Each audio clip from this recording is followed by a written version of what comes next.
네, 반갑습니다. 광합성 이어가도록 하겠습니다. 광합성이라고 하는 것은 지난 시간에도 얘기했다시피 빛 에너지를 이용해서 공기 중에 있는 이산화탄소를 탄수화물로 만드는 과정을 우리가 광합성이라고 얘기합니다. 근데 사실은 광합성은 두 단계로 나눠져 있습니다. 명반응과 암반응으로 나눠지는데 이번 시간에는 명반응에 대해서 공부를 할 것입니다. 명반응이라는 것은 태양 에너지를 화학 에너지로 전환하는 과정입니다. 식물체에는 광합성을 하는 장소가 있는데 바로 클로로플라스트 또는 엽록체라고 하죠. 여기서 광합성이 일어납니다. 거기에는 다시 또 텔라코이드 멤브레인이라는 것과 텔라코이드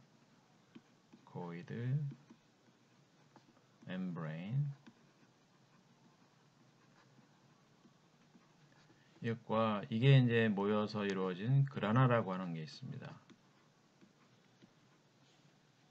이거하고 이제 반대되는 기관이 또 하나 있는데 여기까지가 이제 여기에서 이루어지는 과정이 명반응이고요. 여기까지가 이제 명반응입니다.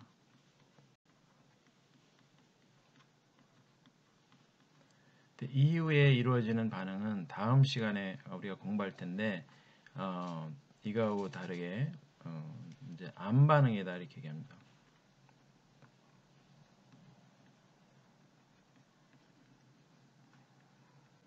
dark reaction, 영어로는 dark reaction이라고 그러죠.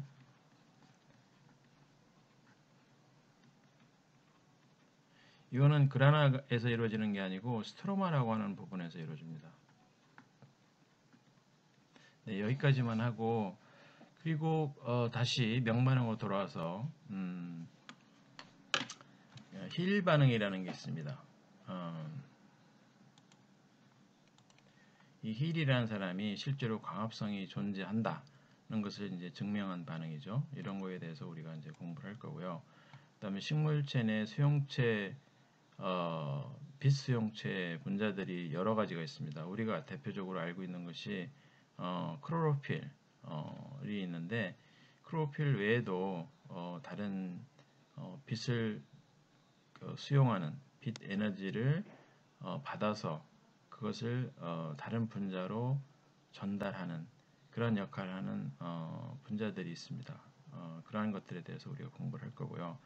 그리고 광합성을 하는 그 명반응을 하는 그 컴플렉스가 있습니다. 그 식물체를 예를 들면은 이 광합성이 실제로 일어나는 명반응이 일어나는 곳을 우리가 반응 중심이다 이렇게 이제 얘기를 합니다.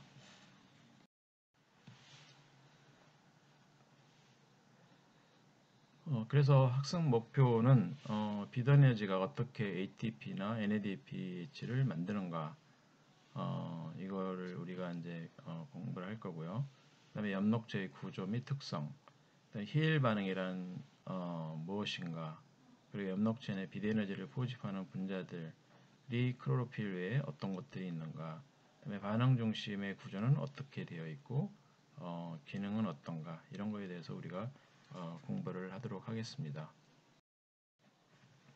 지난 시간에도 얘기했다시피 지구에 그 있는 생명체는 태양으로부터 오는 에너지를 이용해서 생존을 한다 이렇게 봐도 과언이 아닙니다. 이 태양 에너지를 이 화학 에너지 다시 말하면 ATP와 NADPH로 바꾸는 과정이 바로 그 광합성 중에 명반응이라고 얘기를 하는데 이게 명반응이라고 그러면은 요 우측에 있는 이 반응은 암반응이 되겠습니다. 다시 말하면은 스트로마에서 공기 중에 있는 CO2를 포집을 해서 물과 반응을 시켜서 탄수화물이 만들어집니다. 이와 같이 이게 탄수화물인데요. 그리고 그 부산물로서 또 산소가 발생이 됩니다. 광합성을 하는 유기체는 우리가 잘 알다시피 식물체는 거의 대부분 광합성을 하고 있고 일부 세균, 뭐 지난 시간에도 얘기했지만 사이노박테리아, 그 다음에 뭐 조류, 뭐 조류는 주로 바다나 강이나 이런 물 속에서 주로 사는 그런 하등 생물이죠.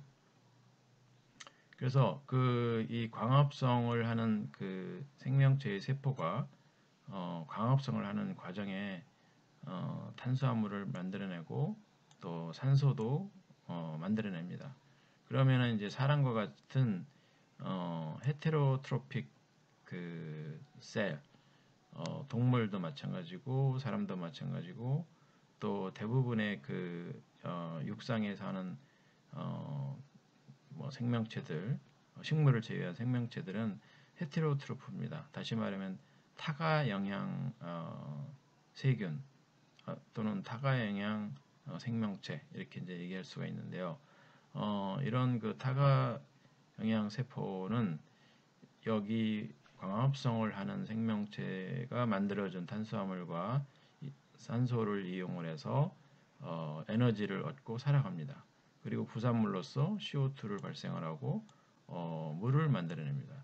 이 CO2는 다시 이 광합성을 하는 생명체에 이용이 되고 또 탄수화물이 만들어지고 이런 과정이 이제 사이클을 이루면서 선순환 구조를 이루어서 이 지구에 있는 생태계가 생명체가 서로 의존하면서 살아가는 것이 되겠습니다. 그래서 말씀드렸다시피 태양에서부터 오는 에너지를 광합성을 하는 생명체가 그 에너지를 이와 같이 그 ATP와 NADPH로 바꿔주는 반응을 우리가 라이트 리액션, 명반응이라고 한다고 그랬죠. 명반응. 그 다음에 이것이 그 스트로마로 또 이동이 돼서 스트로마에서는 공기 중에 있는 이산화탄소를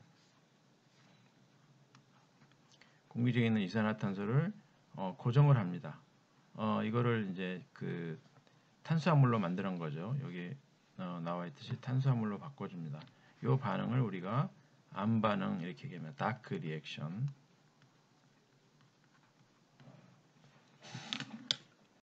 그래서 엽록체 구조에 대한데 엽록체 구조를 보면은 이 아까 말씀드렸던 틸라코이드 멤브레인, 스트로마, 막간 공간 뭐 이런 것들이 있는데 그 안에 또 어떤 것들이 있느냐면은 이 DNA라든지 RNA, 라이보솜 이런 것들도 가지고 있어요. 미토콘드리아하고 상당히 비슷합니다. 미토콘드리아 안에도 DNA가 있었고 라이보솜도 뭐 있다고 알려져 있는데 어쨌든 이 클로로플라스트 자체적으로 유전자를 가지고 있고 또 일부 단백질도 합성이 가능한 걸로 이렇게 이제 추정이 됩니다. 명반응과 암반응의 차이는 뭐 아까도 분명하게 말씀을 드렸지만은 명반응은 이산화탄소하고는 상관이 없고요. 엽록체의 그 빛이 조사가 되었을 때 그 빛 에너지를 ATP와 NADPH로 바꿔주는 과정을 우리가 명반응이다 이렇게 이제 얘기를 하고 빛이 없는 상태에서 이산화탄소가 포도당이라든지 아까 말씀드렸던 그리세르알데히드라든지 이런 것으로 만들어지는 과정을 우리가 이제 암반응이다 이렇게 얘기합니다.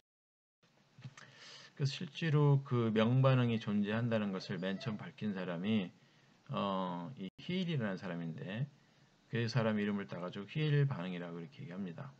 히일 반응은 여기에 보다시피 이 전자를 받을 수 있는 어떤 수용체가 있어요. 여기는 이제 다이클로로페놀, 인도페놀이라고 그러는데 이거는 이제 인위적으로 그 인간이 만든 화합물입니다. 이것은 그 산화가 되었을 때 전자를 받지 못했을 때는 이와 같이 블루 색깔을 띠다가 전자를 받으면서 환원이 되면은 색깔이 없어집니다. 그 푸른 색깔이 없어지는 거죠. 그래서 이게 그 블루였다가 컬러가 없어지는 걸 보고서 아, 전자가 지금 이동하고 있구나. 이것을 이제 알 수가 있는 겁니다. 그래서 이 사람은 이 화합물을 이용을 해서 식물체와 같이 이제 섞어줬어요. 식물체를 으깨가지고 이거를 섞어주고 여기다가 이제 빛을 쪼여줬습니다. 빛은 꼭 뭐 태양빛이 아니라도 뭐 형광등 뭐 이런 거라도 상관이 없습니다. 빛을 쪼여주면은 산소가 발생을 한다는 것을 확인을 했고 이 전자 수용체가 환원이 된다는 것을 확인을 했어요.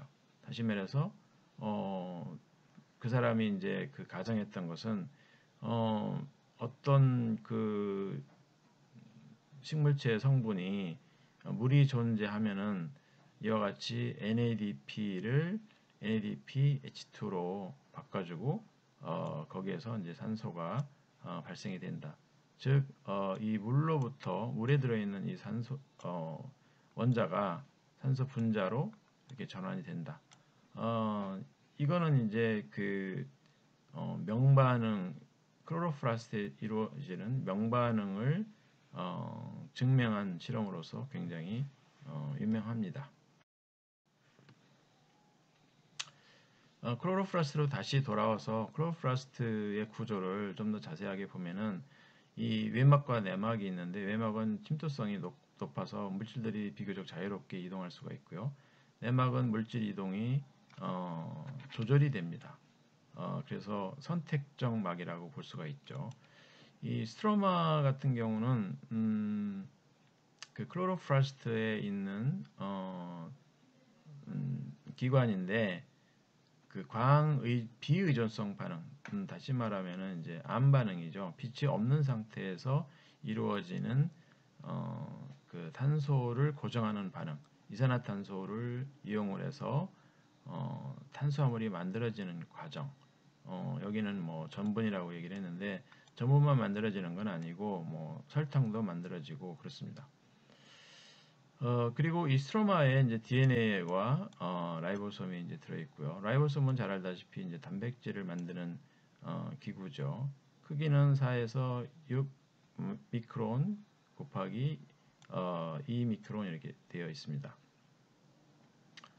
틸라코이드 멤브레인 구조는 뭐 아까 전에 얘기를 했기 때문에 넘어가도록 하고요.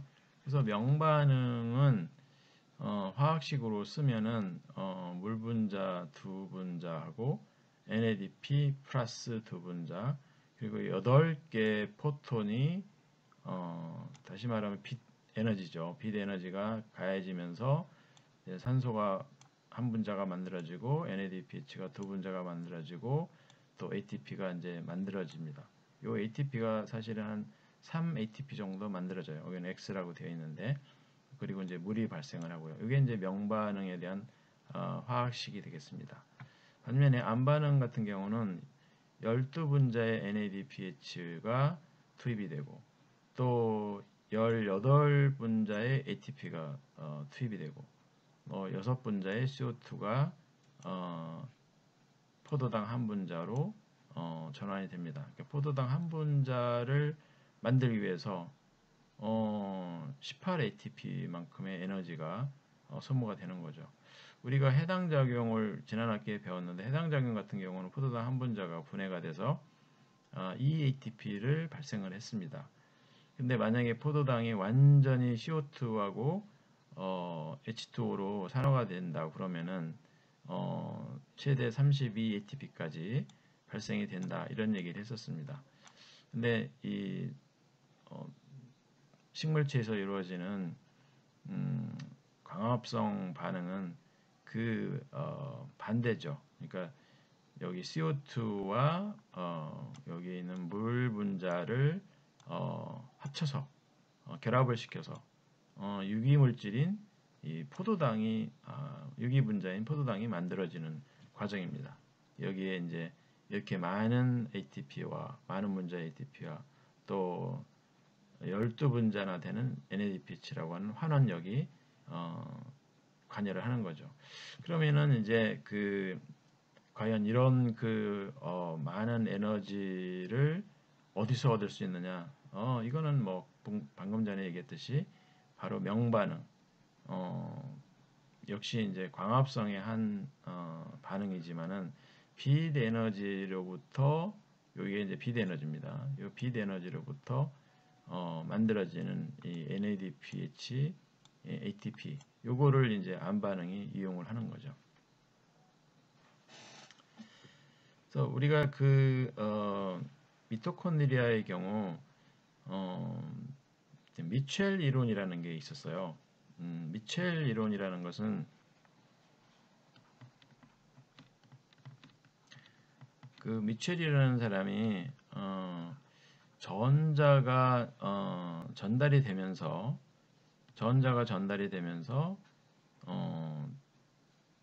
이 프로톤의 펌핑이 일어난다.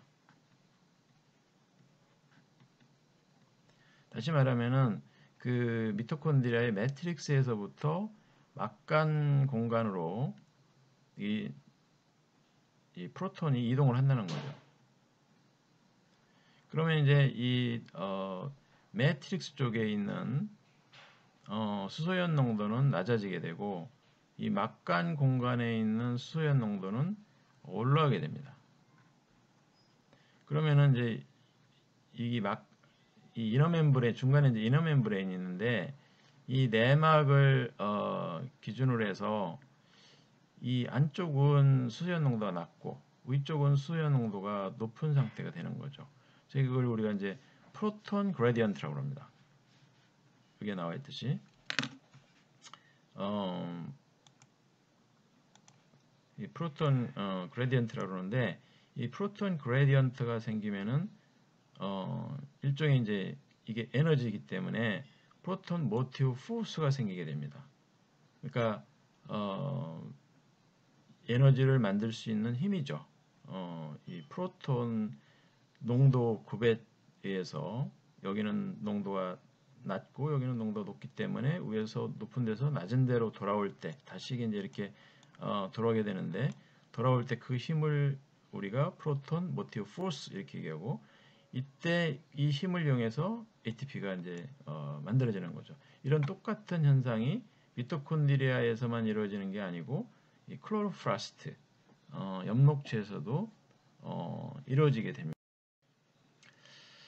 자, 아까 이 식물체 광합성을 하는 생명체에는 세포 내에 빛을 포집하는 분자들이 있다고 그랬는데 가장 대표적인 분자가 이제 엽록소입니다. 클로로필. 이 클로로필은 한 종류만 있는 게 아니고 여러 종류가 있어요. 클로로필 A도 있고 클로로필 B도 있고 그렇습니다. 근데 클로로필의 구조가 이렇게 복잡합니다. 이걸 우리가 이제 뭐 파이롤 링 뭐 또는 뭐 컨주게이트드 폴리엔 뭐 여러 가지로 부르는데 중요한 거는 여기에 중앙 부위에 마그네슘이라고 하는 무기질이 들어있다는 거죠. 이게 배위 결합을 하고 있습니다. 우리가 헤모글로빈을 기억해 보면은 헤모글로빈 같은 경우는 햄 중간에 철분이 들어가 있었어요. 근데 지금 클로로필 분자 같은 경우는 마그네슘이 들어가 있고 여기에 이제 뭐 파이톨 체인도 들어가 있고 이 전체 구조는 다 이중결합이 컨주게이트 형태로 이렇게 존재를 합니다. 한 칸 건너씩 이중결합이 이렇게 존재하고 링 구조로 이렇게 되어 있죠. 네, 예를 들어서 박테리아는 또 박테리오 클로로필이라는 걸 가지고 있어요. 그래서 이 박테리오 클로로필 같은 경우는 여기 구조가 조금 다릅니다. 그리고 클로로필 B 같은 경우는 이 구조가 또 메틸 그룹이 아니고 알데하이드 그룹으로 되어 있어요. 그래서 약간씩 생물 종에 따라서 이 클로로필의 구조가 좀 다르다 이렇게 이제 알고 있으면 될 것 같습니다.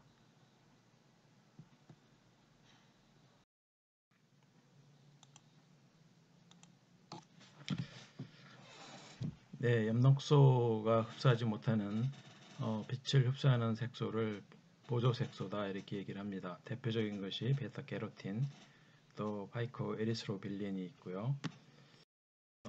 또 루테인이라는 또 성분이 있습니다. 여기 보다시피 이 전에도 봤지만은 이중결합이 여러 개가 있습니다. 이중결합이 보통 빛을 흡수하는데 중요한 역할을 합니다. 루테인은 참고로 눈 건강 기능성 식품 소재로도 잘 알려져 있습니다.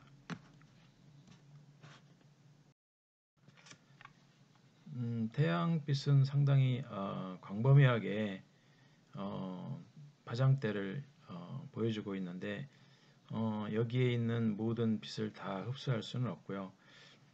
식물체가 주로 가지고 있는 클로로필 A라든지 또는 클로로필 B 같은 경우는 주로 400나노미터에서 500나노미터 영역의 빛과 600나노미터에서 700나노미터 사이의 빛을 강하게 흡수하는 것을 볼 수가 있습니다. 그리고 중간에 노란색으로 표시되어 있는 것이 베타캐로틴 분자가 흡수하는 파장대 빛이고요. 그리고 요 빨갛게 표시되어 있는 것이 파이코 에리스린이라고 하는 미생물에 들어있는 보조색소가 흡수하는 파장의 빛입니다.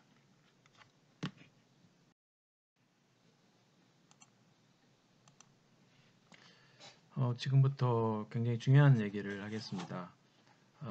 광합성의 유효한 파장, 빛의 파장이 420나노미터에서 450나노미터의 블루레인지의 파장과 600나노미터에서 700나노미터의 붉은색 영역의 빛이라는 것을 맨 처음 증명한 독일의 생화학자 티오도 엥겔만 실험에 대해서 설명을 하려고 합니다.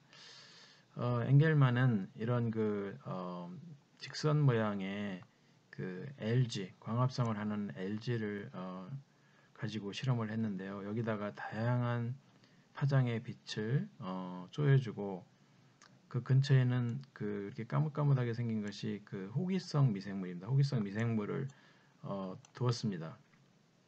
다시 말하면은 광합성이 이루어지는 곳에서는 이 산소가 발생이 될 거기 때문에 미생물들이 어디에 많이 모이는가를 봄으로써 광합성의 유효한 파장을 알아내는 방법이 되겠습니다. 그래서 이 실험 결과 아까 말씀드렸듯이 여러 가지 파장대 빛이 있었지만 그 중에서도 425나노미터에서 450나노미터의 푸른색 파장, 그리고 600나노미터에서 700나노미터대의 붉은색 파장 영역의 빛이 광합성에 유효하다는 것을 증명을 하게 됐습니다.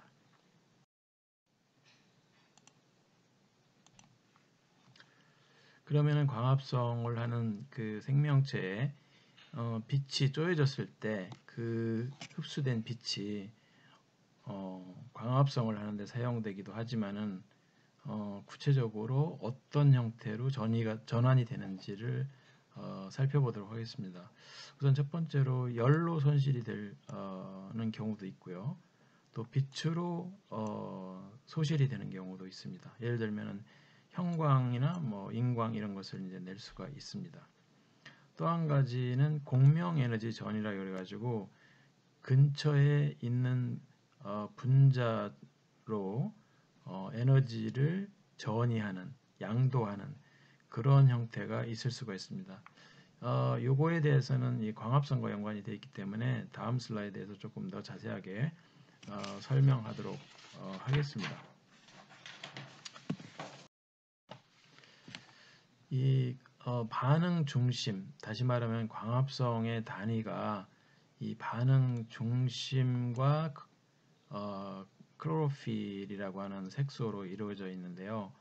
이 반응 중심에서 어떤 일이 벌어지고 있는지, 빛 에너지를 어떻게 이용을 하는지를 살펴보도록 하겠습니다. 이게 이제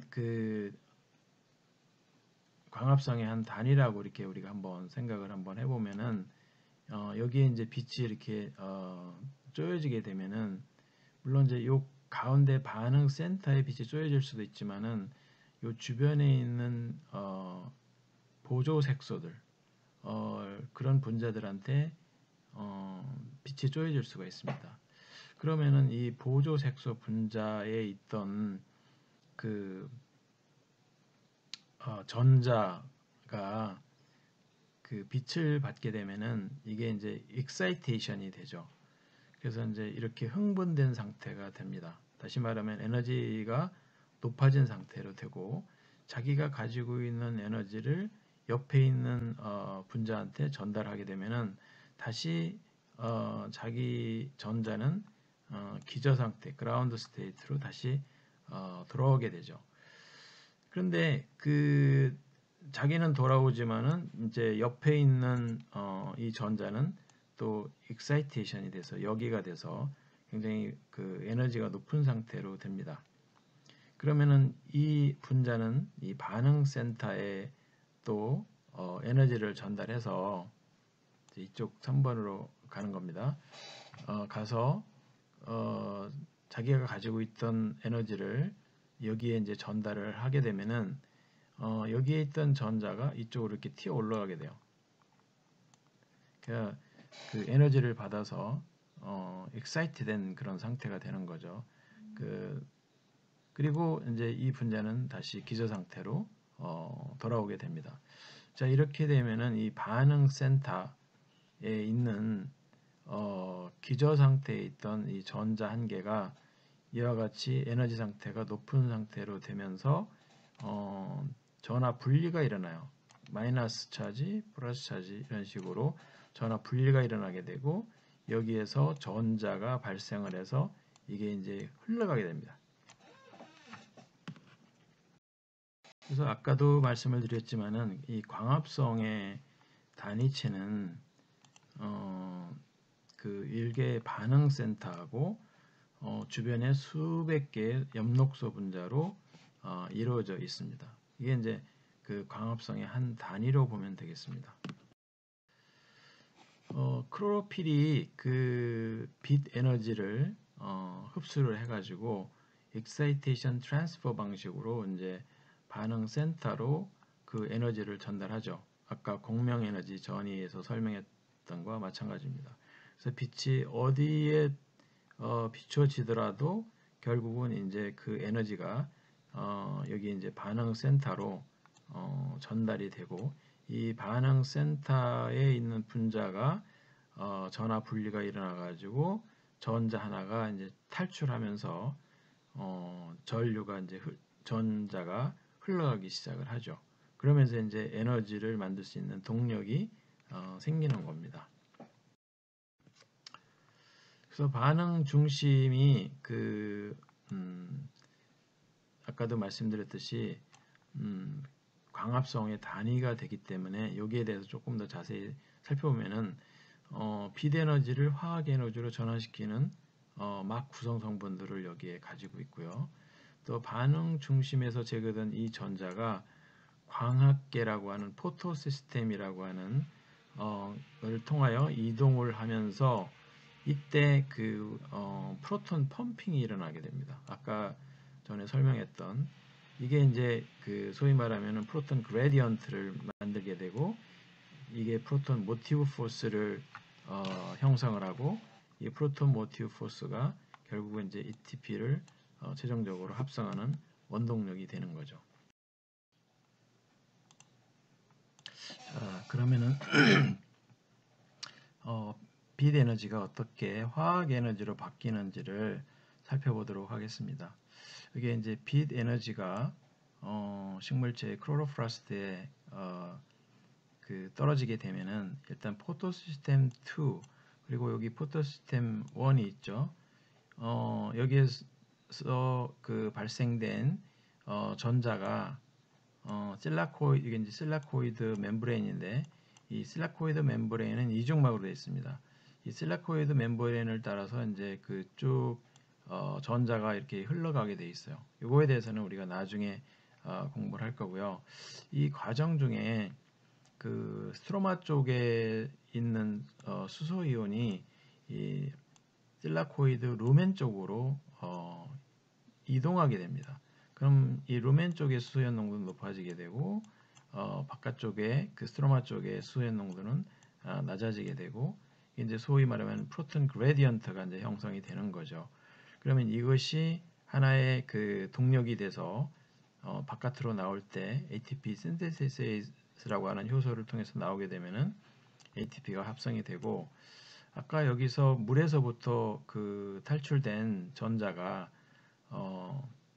결국은 포토 시스템 2 사이토크롬 B6F 컴플렉스를 거쳐서 포토 시스템 1까지 가면은 마지막에 NADPH로 그 재탄생하게 되는 거죠. 그 NADP 플러스하고 수소이온을 결합시켜서 NADPH라고 하는 환원력을 가진 물질을 만들어내게 되는 것입니다.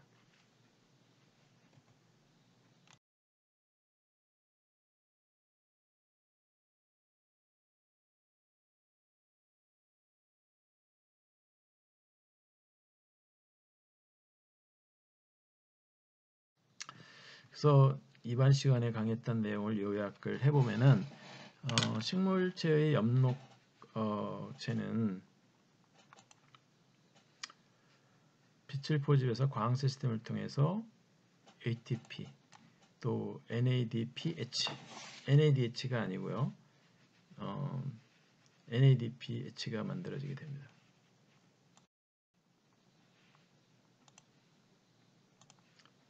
NADPH가 만들어지고요. 엽록체는 틸라코이드 막 이게 이제 모여서 그라나를 만들게 되는데 또 스트로마로 이루어져 있습니다. 또 힐이라는 과학자는 식물체 추출물에 빛을 쪼여주어서 이 산화형 DCPIP라고 하는 시약이 환원형 시약으로 무색으로 변화되는 것을 관찰하였는데 이것은 무엇을 의미하냐면 식물체 존재에 물이 그 분해가 되어서 산소가 발생하고 그 과정에서 전자가 또 발생을 해서 NADPH를 궁극적으로 만들게 된다는 것을 이제 증명을 한 거죠. 그리고 그 엽록체 안에 비대에너지를 포집하는 분자들이 클로로필 외에도 루테인이라든지 카로틴이라든지 플라보노이드 등 다양한 보조 색소들이 있어서 다양한 파장의 빛을 가능하면 많이 포집을 해서 이 광합성을 하는데 필요한 ATP를 만드는데 이용이 됩니다. 오늘은 여기까지 강의를 마치도록 하겠습니다. 감사합니다.